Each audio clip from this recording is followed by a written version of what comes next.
What's up mga langga? Happy Sunday everyone! So how are you mga langga? Musta kayo dyan? Ngayong Sunday na ito. So for today's video mga langga ay magla-lunch tayo, no? So ito yung ating lunch for today's video. Ito po ay sweet potato.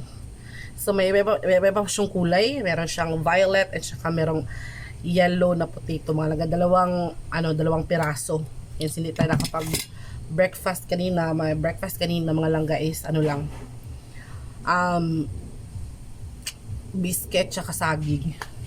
Yun lang.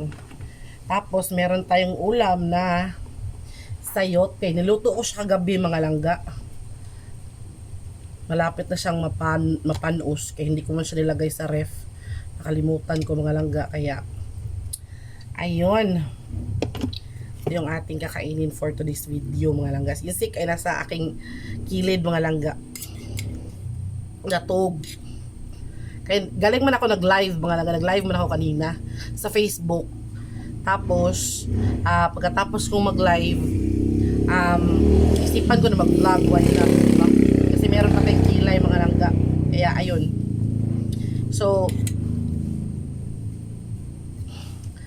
let's pray first mga langga.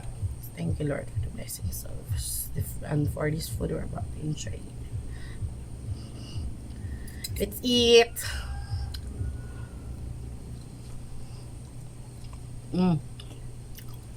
Ngayon tanoy.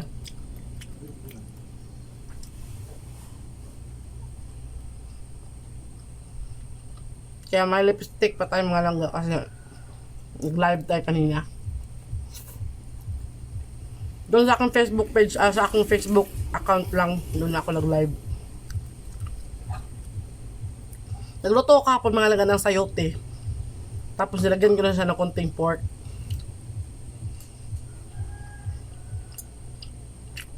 Meron naman tayong protein.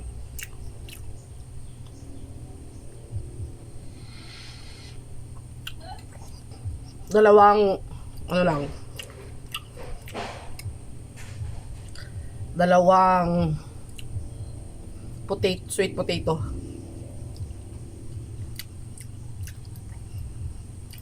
Kamote ba?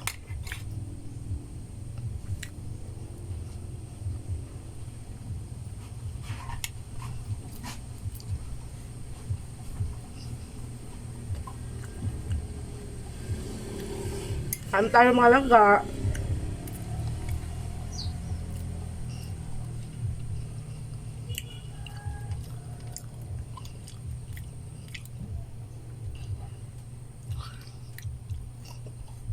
Malapit na po ang birthday ni Insik mga langga. Birthday ni Insik ngayong October 1. No?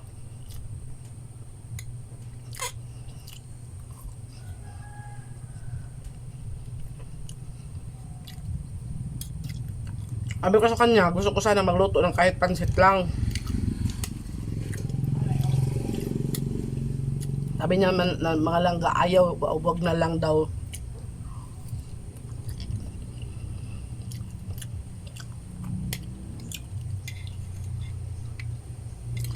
Magmanok na lang daw kami mga langga. Meron naman kaming alagang manok dito. Kaya yun. Kawawa si Insik. Okay. Kapag ganito mga buwan ba, talagang talaga kanang taghirap ba. Mag-atlan siya permi.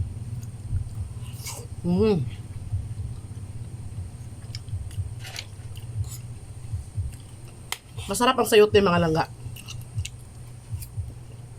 Nag-search ako tungkol sa sayote, sa benefits ng sayote. Maganda yung feedback.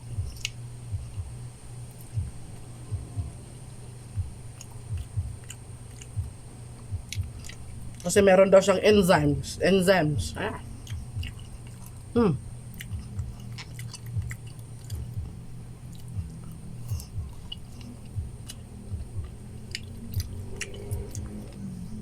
Itong pork mga langga, nung nagluto ako, hindi ko siya nilagyan ng mantika.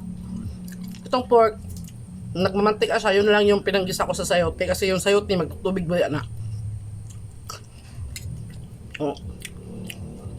Para hindi oily ang ating sayote, no?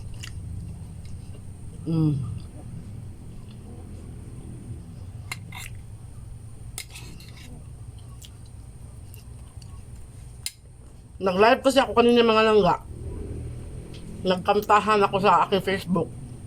Nakatulog. Shit. Nasa aking kilira, nakatulog.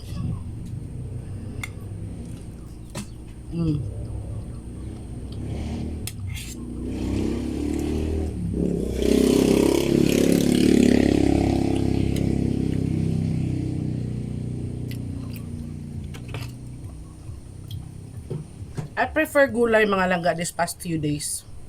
Gusto ko talagang magulay. Kasi nabubusog kasi ako mga langga kapag gulay.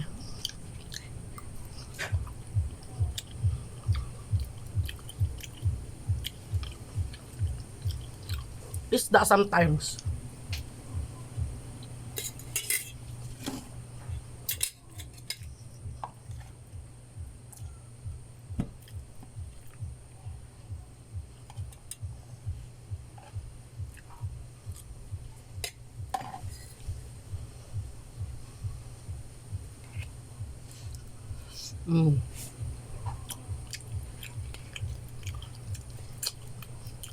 Kain pa tayo.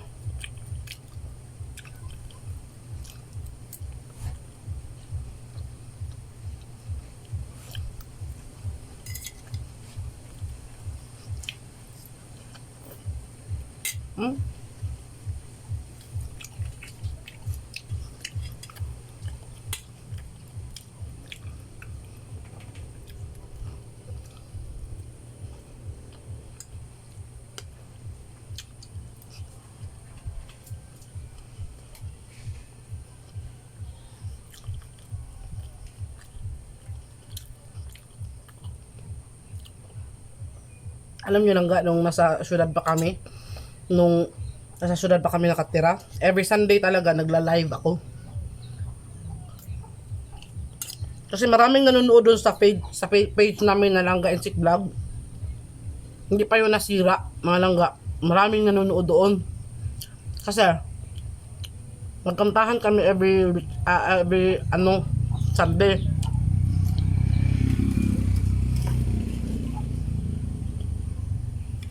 Marami kasi nagre-request mga langga doon. Tapos bilang pasasalamat sa mga followers, ginagran ko ang kanilang ma-request na kanta. Marami na kami sana followers doon. Kaso lang, ito si Insik, napaka-curious na tao. May nag-send ba naman sa kanya ng link. Inopen niya lang yung link. Ayun, nasira. Pati yung Facebook page namin na Langga and Sick Vlog. Hindi na ma-retrieve. Pati ang kanyang Facebook page, Facebook account na personal. Marami kasi mga ano ngayon, mga manluloko ba? Hacker.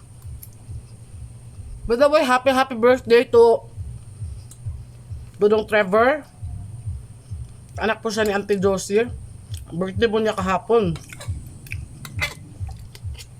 Happy birthday! Wow!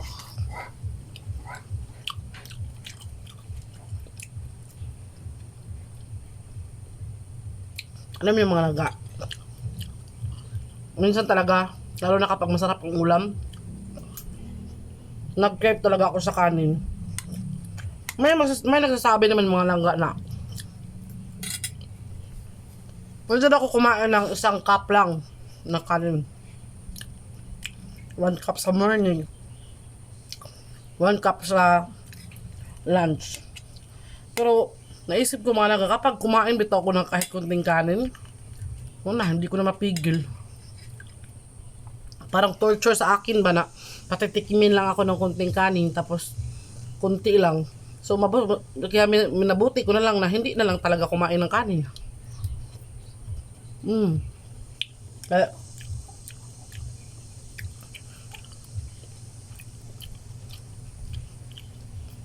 tama naman kayo na hindi pwedeng mag-crash diet kasi nga nakakasama yun. Kailangan talaga na paunti-unti ba na kanang wag kunin ang kanin agad, wag ka nang walain ang kanin agad ba. Pero naisip ko na kasi tinatry ko yan mga langga, nagkanin ako ng konti 1 cup. Yung unang-una talaga, nung first day, 1 cup lang. Para ako maiyak mga langga kahit kulang talaga. Kaya naisip ko na lang at napagdesisyonan ko sa sarili ko. Total sa sarili ko naman yung magdadala mga langga. Tapos naisip ko na kaya ko siguro. Kaya yun. Mas minabuti ko na lang mga langga na hindi lang ako magkanin. Hindi na lang. Not at all. Hindi na. Hindi ako titikim. Kasi kapag nakatikim ako ng kanin, iiyak na ako. Kasi gusto ko pa ng more. Kaya yun.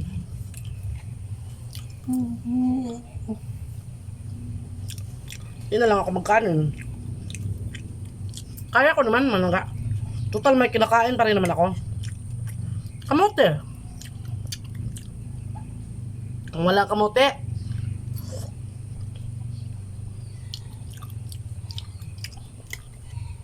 itlog, boiled egg. Kagaya kahapon, wala akong kamote mga langga, hindi ako nakaluto. Kaya nagbili lang ako ng boiled egg, 2. Mahal ang itlog ngayon eh. So sinasabi ko ba, masarap sana ang itlog sa diet. Kasi ano daw yun, nakakalakas ng muscle ba. Tapos kahit hindi ka kumain ng kanin, pag may itlog ka, hard boiled egg, okay na. So, ang itlog mga langga, kamahal.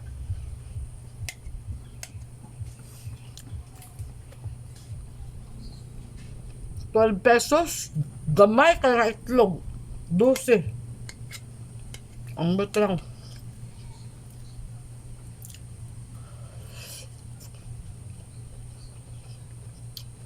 Pwede naman sana na bumili ng isang tray. Kaso lang, mahal pa rin. Tapos marami kaming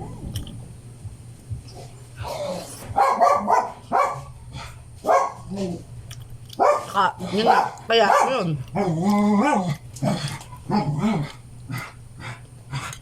tiis muna. Sayote na lang. Kahit wala akong kamote mga langga, meron lang akong sayote. Busog na ako. Nagawa ko sa sayote. Minsan pakuluan ko lang. Tapos implahan ko lang siya ng konti. Para bang sinababaw ba? Okay na. Gaya lang ito, hindi ko naubos. Hindi naman masyadong malalaki yun mga langga, pero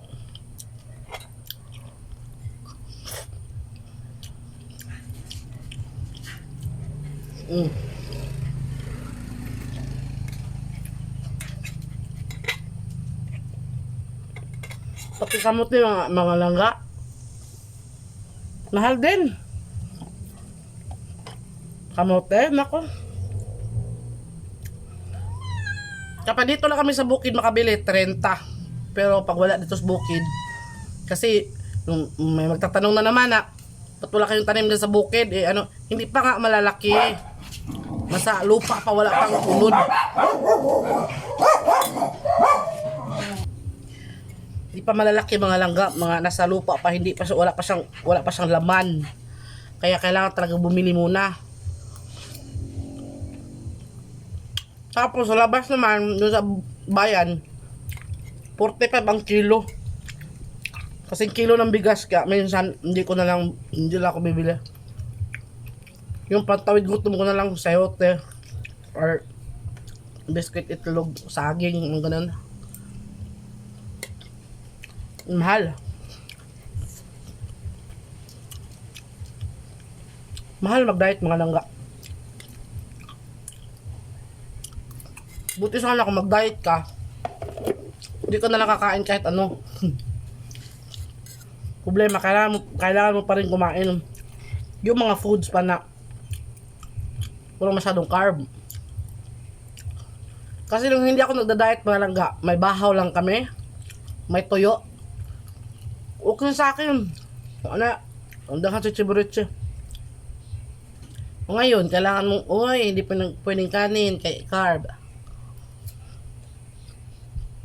Hindi pwedeng toyo, kay maalat.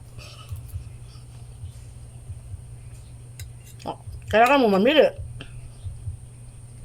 Gusto mo man ng prutas, mahal din.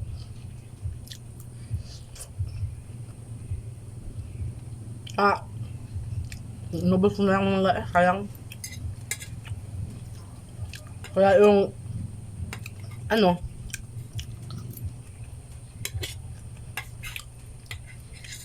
yung madali sige lang, nasugda naman eh. Numpisahan ko na.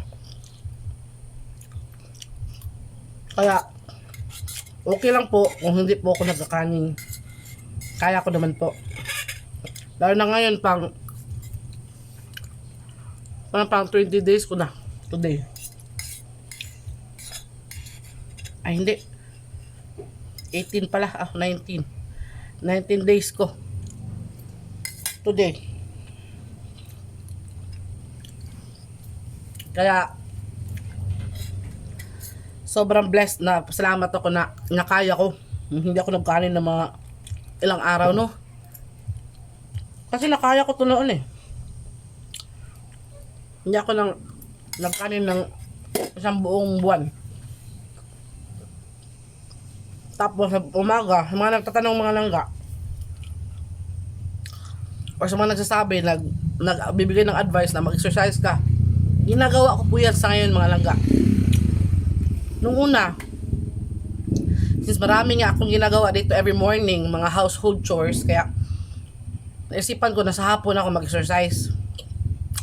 Kasi pag umaga mga langga, lalo na kapag may pasahero sa insik, ako lang kasi yung gumagawa, magpapakain ng baboy, maglilinis ng bahay. Kasi kailangan ko kasi linisin muna ang buong bahay bago ko ipasok ulit si Sphinx. Kasi si Sphinx, pag umaga, pagkagising, i-walking yan mga langga. Pagkatapos mag-walking, standby mo na siya sa labas kasi kapag wala si insik dito kapag si insik ay may pasahero mga langga, lalo na pag may pasahero siya ng alas 5 or alas 4 o ganon, pagising namin, si Sphinx ay i-walking, mga 15 minutes walking. Or mahaba na siguro yung 15 minutes. Basta kasi kailangan mo kasi niya papupuk ba. Kailangan mo kasi paihiin, tapos pakainin ng mga damo-damo, mga gusto niyang gusto niya kasi din. Tapos pagdating namin sa bahay, standby muna siya dyan sa lantay. Meron kasi siyang papag mga langga na sa kanya lang. Na doon talaga siya hihiga kapag pagkatapos niyang pagkatapos naming mag-walking, magsuroy. Tapos habang nagpapahinga si Sphinx mga langga dyan sa labas, binibilisan ko yung paglilinis naman dito sa loob ng bahay. Kasi alam nyo naman kapag may aso, minsan magwiwi sa dyan na ganun ba. So mga four nila, yung mga balahibo nila. So kailangan talaga linisan buong bahay. Kasi kapag may aso mga langga, tapos madumi yung bahay mo, baka magkasakit ba, pamilya mo, aso mo. Kaya excuse me, thank you Lord, lilinis ko talaga mga langga. Nagmamapa ko ng sahig. Excuse me, nanguha ko ng alikabok mga langga. Tapos yun katapos patutuyuin pa kasi yung sahig mga langga. Kaya ayun, electric fan, ablihan lahat na po pintuan para makapasok yung hangin na yung kanyang yung sahig ay matuyo. Pagkatuyo ng sahig mga langga or malinis na lahat, ayun, kanang lilinisan si Sphinx. Kung hindi man siya paliliguan, kasi every 3 days siya paliliguan mga langga. Kasi sana weekly, kaso lang kasi siya magsuroy-suroy magud siya sa kanang banuhan ba, sa kanang mga dahonan. Kailangan talaga siyang liguan after 3 days. Minsan nga 2 days lang. So kung hindi naman siya paliguan, ano namin siya kanang linisan lang talaga, kailangan basain ba yung ano niya, lagyan pa rin ng sabunan pa rin siya, yung paan niya, yung kanyang balahibo kasi makapal yung balahibo niya. Tapos katapos patutuyuin na naman siya, wala kasi si kami blower mga langga, kaya trapo lang, tapos patutuyuin mo na siya sandali sa labas. Pagka medyo ano na siya, tuyo na, saka naman siya ipapasok. So pagkatapos ko naman doon sa ano, pagkatapos ko naman siya ipasok sa loob, pakainin ng ano, ng breakfast. Pagkatapos niya mag-breakfast, pagkatapos ko siyang bigyan ng pagkain, iiwan ko na siya mga langga, tapos pakain naman ako ng baboy. Ganon kabisi sa morning, kaya naisip ko sa hapon na lang. So yun, mga 3 p.m. mag-ano na ako, mag-start na ako niyan ng Zumba.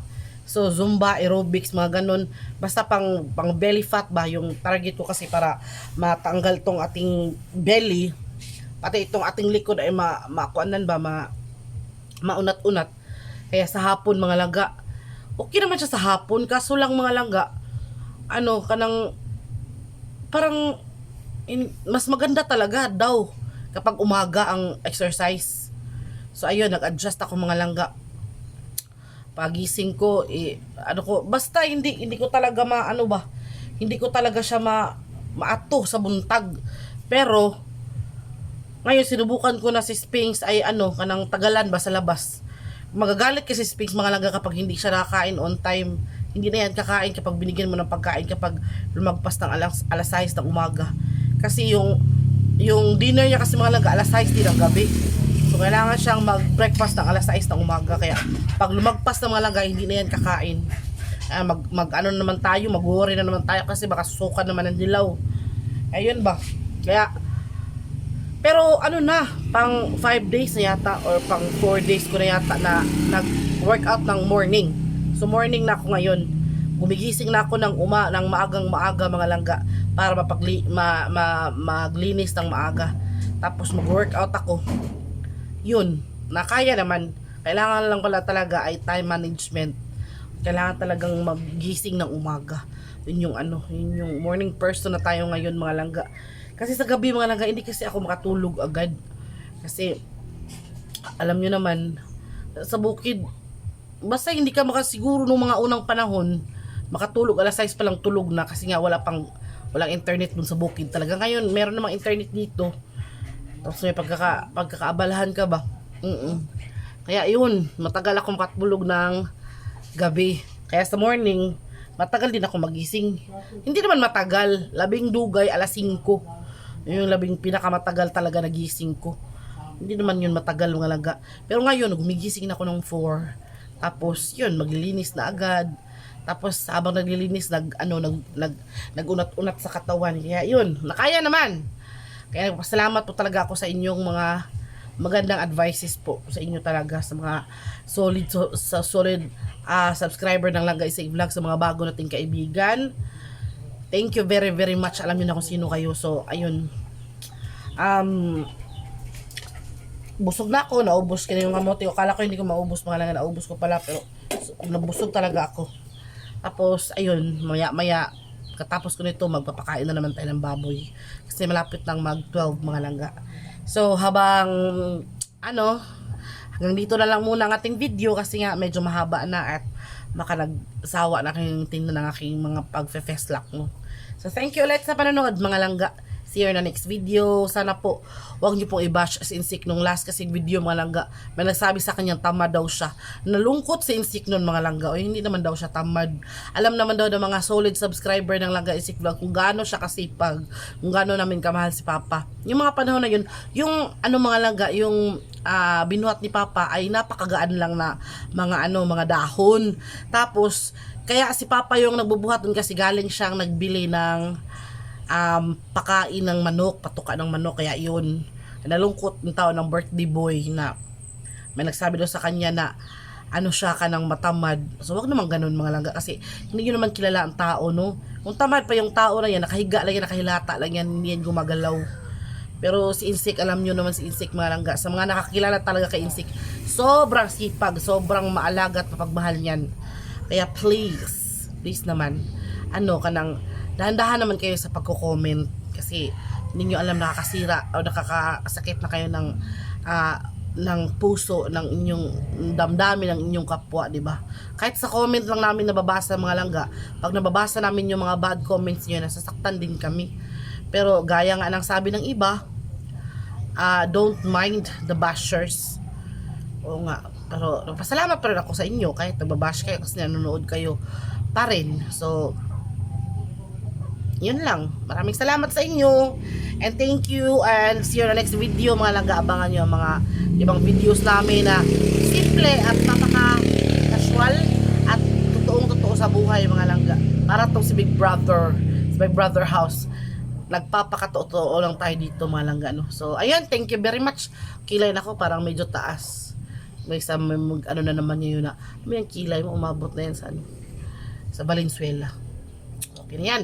Thank you ulit. Bye-bye. And God bless. Bye-bye.